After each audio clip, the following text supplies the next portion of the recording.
اور یہ آپ کو شیعہ کے جو گھروں میں وہ جو پنجے اور ہاتھ نظر آتے ہیں وہ انہی کی نسبت سے لگائے ہوئے ہیں، بس یہی رہ گیا. ہاں، حالانکہ یہ ان کا کوئی پنجہ نہیں ہے، نہ اہل بیت نے کبھی یہ اسٹیل کے یا یہ لوہے کے پنجے بنا بنا کے تو لگائے ہیں. ان چیزوں کا کیا لینا دینا؟ اگر لگانا ہوتا تو اللہ کے نبی کا ہاتھ کی شبینہ بنا کے اہل بیت لگاتے، جس کے بارے میں قرآن میں ہے وَمَا رَمَيْتَ إِذْ رَمَيْتَ وَلَكِنَّ اللَّهَ رَمَى. اے نبی، جو غزوہ حنین کے موقع پر آپ نے کنکریاں پھینکی تھی، 12,000 کا مسلمانوں کا لشکر مقابلہ نہیں کر سکا قبیلہ حوازن کے تیروں کا، صرف 80 بندے حضور کے ساتھ رہ گئے، واضح شکست ہو گئی. حضور کا بس معجزہ ظاہر ہوا، حضور نے ایک ایسے مٹی کی ایک مٹھی کنکریوں کی بھاڑ کے ان کی طرف پھینکی، وہ سارے اندھے ہو گئے. صحیح مسلم میں پوری تفصیل ہے، قرآن میں بھی ذکر ہے وَمَا رَمَيْتَ إِذْ رَمَيْتَ وَلَكِنَّ اللَّهَ رَمَى. اے نبی، جو کنکریاں آپ نے پھینکی تھی وہ آپ نے تو پھینکی نہیں تھی، وہ اللہ نے پھینکی تھی، جبکہ آپ نے پھینکی تھی. سورہ فتح میں آیا کہ یہ جو درخت کے نیچے بیعت کر رہے ہیں نبی تمہاری، اللہ ان سے راضی ہوا ہے، ان کے ہاتھوں پہ اللہ کا ہاتھ ہے، حالانکہ وہ رسول اللہ کا ہاتھ تھا. یعنی رسول اللہ آن دا بہاف آف گاڈ بیعت لے رہے ہیں. تو نبی علیہ السلام کے ہاتھ کا تو پنجہ میں نے تو نہیں کہیں لگے ہوئے دیکھا. تو یہ جذباتی چیزیں ہیں. جب دین کی روح نکل جائے نا، پھر دین میں یہ ساری چیزیں آ جاتی ہیں، جھنڈیاں، کپڑوں میں دین،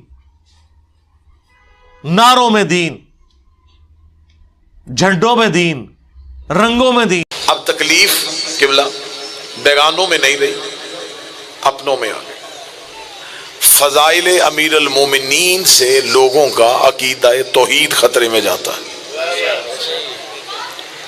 ممبر سے فضائل امیر المومنین پڑھا جاتا ہے اور لوگ کہتے ہیں کہ نہیں، یہ تو عقیدہ توحید کی نفی ہو گئی. قصور ہمارا نہیں، قصور ممبر کا نہیں، قصور تمہاری سماعتوں کا ہے. جسے علی کے فضائل سے اللہ نظر آنا شروع ہو گیا،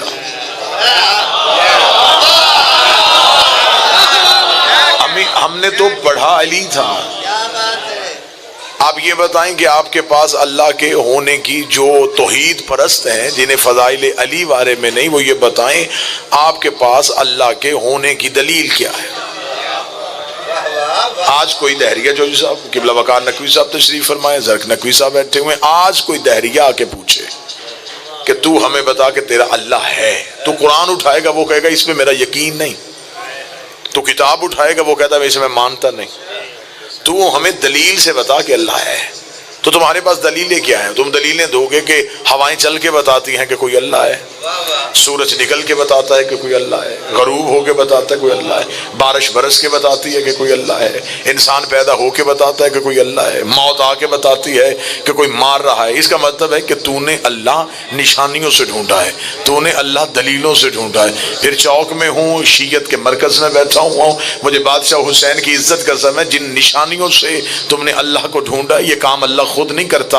اللہ نے ان کاموں کے لیے فرشتے رکھے ہوئے، ہوائیں فرشتے چلاتے ہیں، بارش فرشتے برساتے ہیں، رزق میکائیل تقسیم کرتا ہے، موت اسرائیل دینے آتا ہے. اور جو فرشتے یہ کام کرتے ہیں وہ علی کے دروازے پہ کبھی درزی بن کے، کبھی بھکاری بن کے، کبھی فقیر بن کے، کبھی یتیم بن کے. اب ہم سے پوچھ، ہم نے اللہ کیسے سیکھا ہے؟ جب علی نے سر سجدے میں رکھا تب پتا چلا یہ علی اور ہے، وہ علی اور. ہم نے اللہ، بسم اللہ صلی بسم اللہ یا علی، ہم نے اللہ کی کہ جب ہم نے اللہ نشانیوں سے نہیں. اب میں اردو ادب کا جملہ اگر پڑھوں تو میرا خیال ہے کہ یقیناً کوئی ایک شخصیت ہو جو سطر کی قیمت ادا کرے. ہم نے اللہ نشانی سے نہیں، علی کی پیشانی سے ڈھونڈا ہے. آئے آئے آئے آئے، بسم اللہ سرکار، بسم اللہ. ہم نے علی کی سجدے سے پتا چلا ہے کہ کوئی اللہ ہے. لہذا جتنا بہتر عقیدہ توحید ہمارا ہے، ہم نے بت پرستوں سے تو توحید سیکھی نہیں،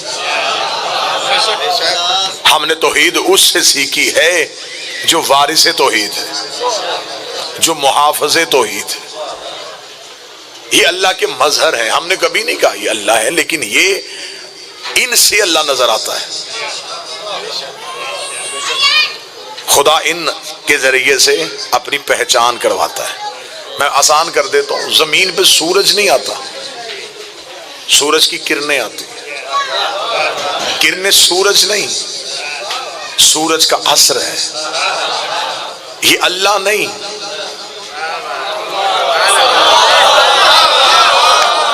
اللہ کا عصر ہے۔ جیسے بغیر کرنوں کے سورج پہچانا نہیں جاتا، بغیر ان کی اللہ بھی پہچانا نہیں جاتا۔ ہسٹری کا واقعہ ریفرنس ہے کہ ایک دہریہ خلیفہ کے دربار میں آ گیا، اسے بسم اللہ دربار خلافت میں آ کے اسے سوال کیا، اسے دربار خلافت میں آ کے پوچھا، اس نے کہا جی میں پوچھنے آیا ہوں کہ میں مسلمان ہونا چاہتا ہوں، لہٰذا مجھے کوئی مسلمان کرے۔ حاکم بڑا خوش ہوا کہ چلے کوئی مسلمان ہمارے ہاتھوں سے بھی ہوگا۔ جلدی جلدی اسے مسلمان کرنے کی تیاری شروع ہوئی تو اس نے کہا میری مسلمان ہونے سے پہلے شرط ہے، ایک سوال ہے، اس کا جواب دو گے تو پھر مسلمان ہوں گا۔ انہوں نے کہا سوال پوچھ۔ اس نے کہا میرا سوال ہے کہ تمہارے قرآن میں ہے ان اللہ علی کل شیء قدیر، بے شک تمہارا اللہ ہر چیز پہ قادر ہے، کیا یہ آیت ہے؟ انہوں نے کہا بے شک ہے۔ اس نے کہا تمہارا یقین ہے کہ تمہارا اللہ جو چاہے وہ کر سکتا ہے؟ انہوں نے کہا بالکل اللہ جو چاہے وہ کر سکتا ہے۔ اس نے کہا اگر اللہ جو چاہے وہ کر سکتا ہے پھر بتاؤ کیا تمہارا اللہ دوسرا اللہ بھی بنا سکتا ہے؟ اب اگر کہیں کہ نہیں بنا سکتا وہ کہے گا علی کل شیء قدیر کیسے؟ اگر کہیں بنا سکتا ہے وہ کہیں گے وحدہ لا شریک کیسے؟ حکومت پریشان ہو گئی۔ حاکم نے ان لوگوں کو پاس بلایا جو مشاورت کے لیے رکھے ہوئے تھے۔ ہر دور میں درباری مولوی موجود ہوتے ہیں۔ وہ فوراً اٹھ کے کھڑے ہو گئے۔ اس نے کہا ہاں بھائی سوال کا جواب دو۔ انہوں نے کہا جی 3 دن کے اندر اس کے سوال کا جواب مل جائے گا۔ 3 دن انتظار ہوا، تیسرے دن کی شام نہیں ہوئی تھی یا دہریہ پھر دربار میں آ گیا۔ اس نے کہا جی میں نے سوال پوچھا تھا اس کا جواب۔ حاکم نے علماء کو بلایا، ہاں بھائی اس کا جواب؟ انہوں نے کہا جی بالکل تیار ہے۔ اس کا کیا جواب ہے؟ اس کا جواب یہ ہے کہ اس کا سر تن سے جدا کیا جائے گا۔ جو خاموش بیٹھے کتنا اچھا جواب ہے کہ اس کو قتل کیا جائے گا۔ انہوں نے کہا کس بنیاد پہ قتل کریں؟ انہوں نے کہا اس سے بڑی بنیاد کیا ہوگی، اس نے ہمارے اللہ کی توہین کی ہے۔ مسلمانوں کے دربار میں کھڑا ہو کے پوچھ رہا ہے کہ اللہ کوئی اور اللہ بنا سکتا ہے۔ جلاد کو اشارہ ہوا، تلوار گردن پہ آئی اور دہریہ نے مسکرانا شروع کر دیا۔ حاکم نے کہا کیوں مسکرا رہا ہے؟ اور اس کا مسکرا تیری بے بسی پہ رہا ہوں، میں مر رہا ہوں، سوال ابھی زندہ ہے۔ کتنا اچھا ہوتا تو مجھے نہ مارتا، میرے سوال کو مارتا، سوال ابھی زندہ ہے تو مجھے موت دے رہا ہے۔ حاکم پریشان ہو گیا۔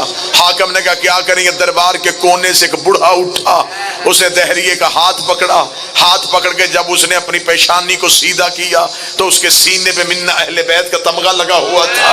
اس کی آواز آئی آ میں تجھے اس کے پاس لے کے جاؤں جو وارث قرآن ہے۔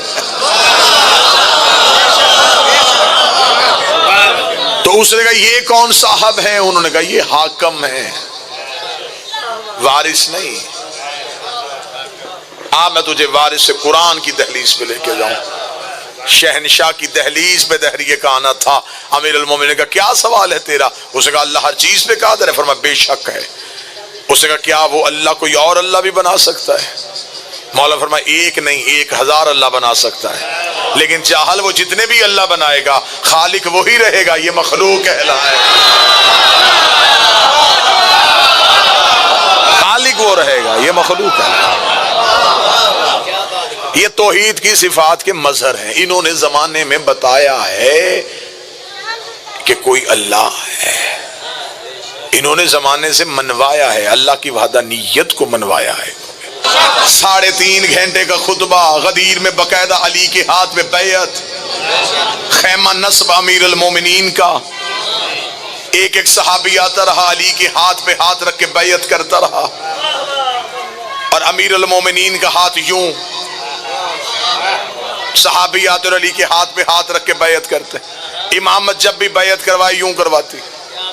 یہ بیعت کا طریقہ خلافت کا ہے۔ یہ پہلی بار سقیفہ سے شروع ہوا تھا۔ امامت میں تو بیعت کا طریقہ ہے ہی نہیں۔ مامور رشید نے میرے 8ویں بادشاہ کی ولی عہد کے بھائی جب بیعت کا سلسلہ شروع ہوا، امام نے ہاتھ ایسے کیا، اس نے کہا فرزند رسول میں بیعت کروانے لگا ہوں۔ فرمایا ہم بھی بیعت ہی کروانے لگے۔ اس نے کہا پھر ہاتھ کو یوں کیجیے۔ امام نے کہا جاہل تجھے نہیں پتا معصوم کسی کے آگے یوں نہیں کرتا ہے۔ حجت کا ہاتھ بلند ہوتا ہے. ید اللہ فوق بایدیہم، اللہ کا ہاتھ بندوں کے ہاتھ کے اوپر ہوتا ہے. نیچے ہاتھ آ جائے تو وہ حجت نہیں. معصوم کی بیعت یوں ہوتی ہے، یوں. اب بھی ہمیں چوک میں بتانا پڑے گا کہ علم پہ ہاتھ کیوں ہوتا ہے. یہ علم پہ ہاتھ اس بات کی گواہی ہے کہ یہ گھر بیعت کر چکا ہے.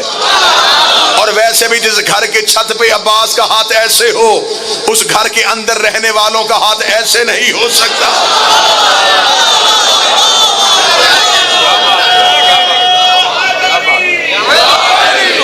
باقاعدہ بیعت امیر المومنین کی. ایک ایک صحابی آئے اور علی کے ہاتھ پہ بیعت کرے.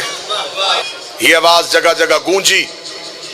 اور انشاءاللہ تعالی زمانہ جتنا بھی بدل کے آئے، حکومتیں جتنی بھی تبدیل ہو کے آئیں، حسین کا کچھ بھی نہیں کر سکتی. یہ عزاداری حکومتوں سے نہیں، امام کے تحفظ سے چل رہی ہے.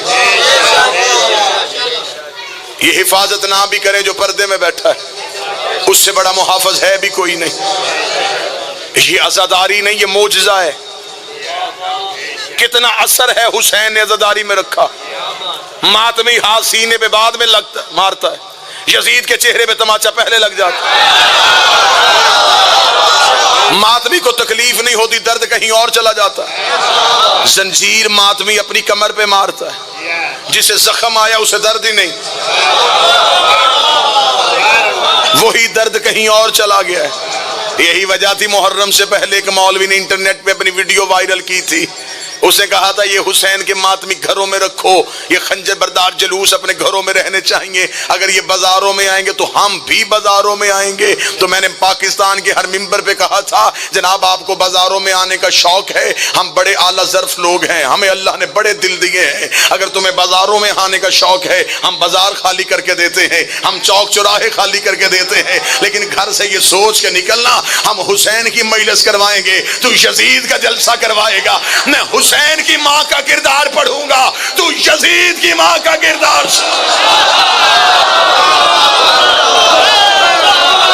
ہم حسین کا شجرہ پڑھیں، تو یزید کا شجرہ سنا. کہاں آل اللہ، کہاں شجرہ خبیثہ کی ٹوٹی ہوئی کڑیاں، کہاں آل توحید، کہاں نسل یزید.